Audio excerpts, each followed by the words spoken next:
টলিপাড়ার অন্ধ্রে ভাঙনের সুর জোরালো, খাদানের টিজার মুক্তি পেয়েছে বৃহস্পতিবার। তবে সোশ্যাল মিডিয়ায় খাদান নিয়ে চুপ যিশু। দেবের সঙ্গে ইনস্টাগ্রামে ক্লব পোস্টে সায় জানিয়েছেন এইটুকুই।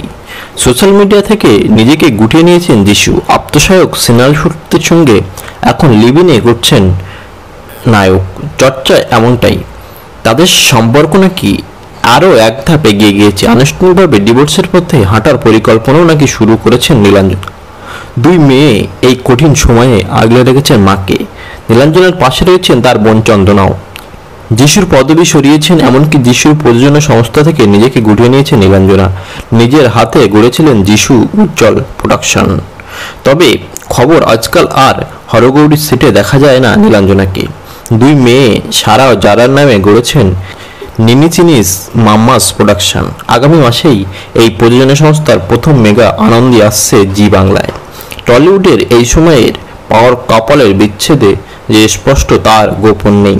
এদিকে খাদানের টিজার মুক্তির দিনেই নীলাঞ্জনা ফিরলেন 21 বছর বয়সে। ইনস্টাগ্রামে রিলে ইঙ্গিত দিলেন, মন ও মাথার দ্বন্দ্বে জয় হবে কার।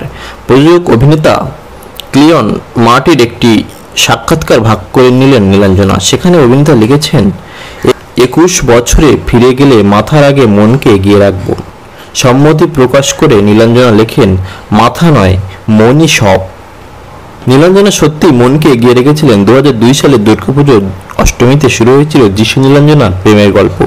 হিন্দি টেলিভিশন হিপ হিপ হুরের সিরিয়ালে অভিনয় করে সাড়া ফেলেছিলেন অঞ্জনা ভৌমিকের বড় মেয়ে। তবে কেরিয়ার তাকে তুলে ঘর বাঁধার সিদ্ধান্ত নেন নীলাঞ্জনা।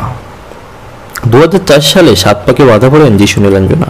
এরপর মাতৃতেই হয়ে ওঠে নীলাঞ্জনার জীবনের একমাত্র প্রায়োরিটি। দুই মেয়ে সারা যারাকে ঘিরেই তার জীবন।